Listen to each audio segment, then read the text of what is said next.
Welcome to This Explainer. Today, we're tackling a massive everyday problem for both consumers and businesses, and that is greenwashing. You know how it goes, right? In a world where literally every product claims to be eco-friendly, how do you actually prove it? Well, we're going to introduce you to the definitive, state-backed solution. It's called the EU Ecolabel.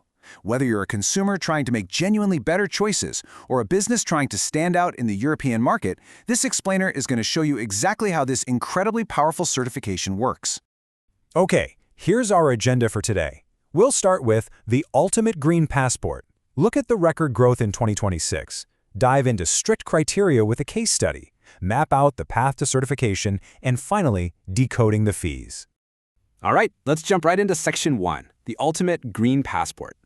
Take a look at this visual identity. It's the EU flower logo. You've probably seen this around. It was actually launched way back in 1992 and is managed directly by the European Commission. The key takeaway here is that this isn't some private, profit-driven stamp of approval. It's officially recognized across all 27 EU member states, plus Norway, Iceland, and Liechtenstein. So when consumers or procurement officers see this flower, they instantly know it represents verified environmental excellence. So what's actually behind the flower? Well, it's an official, third-party verified label based on strictly standardized processes and hard scientific evidence. More specifically, it's an ISO 14024 Type 1 label. Now, that technical jargon just means it's totally voluntary, it evaluates multiple criteria, and an independent third party does the checking. Basically, it proves your product has a significantly lower environmental impact from the absolute beginning, when raw materials are extracted, all the way to the end of its life when it's disposed of. And this comparison brilliantly illustrates why that matters. It shows the difference between narrow, single-claim labels versus the Ecolabel's comprehensive approach. If you look at the left side, single-claim labels might tell you a product has a low carbon footprint, which is great. But what if manufacturing that same product dumped toxic chemicals into a local river?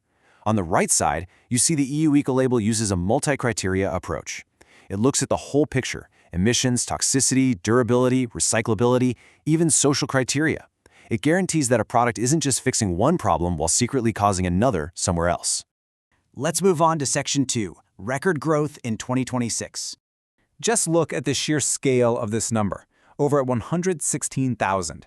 As of March 2026, that is exactly how many certified products and services are active on the market. It's a record high. And to put that into perspective, it represents a 7% increase in certified products in just the span of a few months since late 2025. It really shows us that businesses aren't just paying lip service to sustainability anymore, they are actively spending time and money to get rigorous, state-backed verification.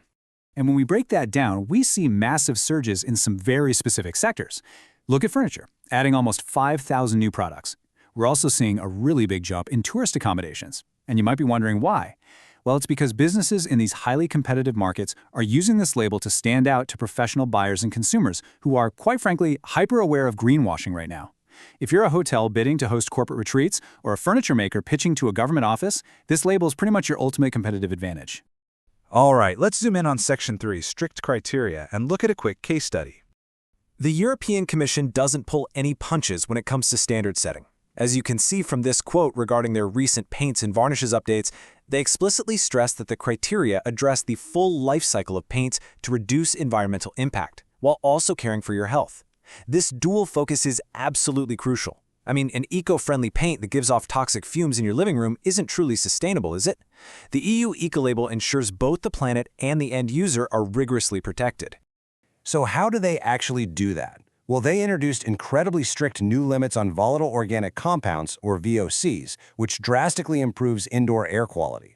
They also recalibrated preservative limits so the paint actually lasts on your wall, because a product that spoils quickly and just gets thrown out is terrible for the environment.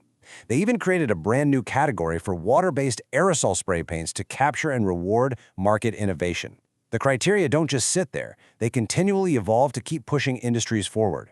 But keep in mind, the EU Ecolabel isn't for absolutely everything. As we see here, while it covers a huge array of everyday items, from detergents and cosmetics to textiles and campsites, there are some hard boundaries. Food, beverages, medicinal products, medical devices, and animal feed are strictly excluded from this specific certification.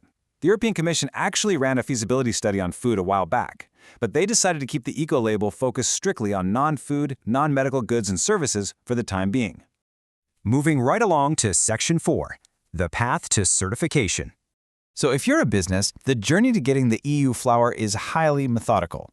First, you identify the specific criteria for your product group and run a gap analysis to see where you currently fall short. Step 2 is a big one. You have to adjust your product and have it tested at an independent ISO-accredited laboratory. You can't just test it yourself in-house. Step 3 involves compiling all that hard data into a formal technical dossier and submitting it to a national competent body. Finally, if you pass their rigorous review, which very often includes an on-site audit, you sign the contract and earn the right to use the logo. Which brings us to our final section, Section 5, decoding the fees. Obviously, we need to talk about the cost. The fees are structured logically into 3 clear categories here. First up is the application fee. This is a one-time processing cost ranging anywhere from 200 to 2,000 euros. Second is the annual fee, which is scaled up to 0.15% of the annual sales value of your labeled product, capped at a maximum of 25,000 euros. And lastly, an inspection fee might apply, depending on the actual costs of the on-site audit. This scaled approach is incredibly smart because it ensures the label is financially viable no matter the size of your company. And you won't just be paying some faceless bureaucracy in Brussels either. You'll actually be working directly with national competent bodies, like RAL, GmbH, for example, if you're applying in Germany. These independent, state-designated organizations handle your application, they assess your fees, and they actively police the market. Having this localized system ensures the verification process is consistent, neutral, highly reliable, and importantly, accessible in your own language. Now, here is the absolute best news if you're a smaller enterprise. The EU actively wants you to participate. They offer a generous 25% reduction on the annual fee for SMEs, microenterprises, and applicants from developing countries. Plus, if your company already has an environmental management system in place, like EMOS or ISO 14001, you get steep discounts on the application fee too. This brilliantly explains exactly why a massive 61% of current license holders are SMEs. It's designed to be a completely level playing field.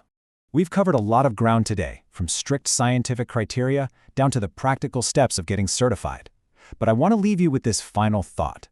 The European Union is fundamentally restructuring its economy around the Green Deal. As upcoming anti-greenwashing directives become law and green public procurement dictates where literally billions of euros are spent, voluntary excellence today is going to become the baseline requirement of tomorrow. So I highly recommend you consider how the EU Ecolabel might fit into your own sustainability strategy. With the market shifting this fast, can you really afford not to hold the ultimate green passport? Thank you so much for joining me on this explainer, and keep learning.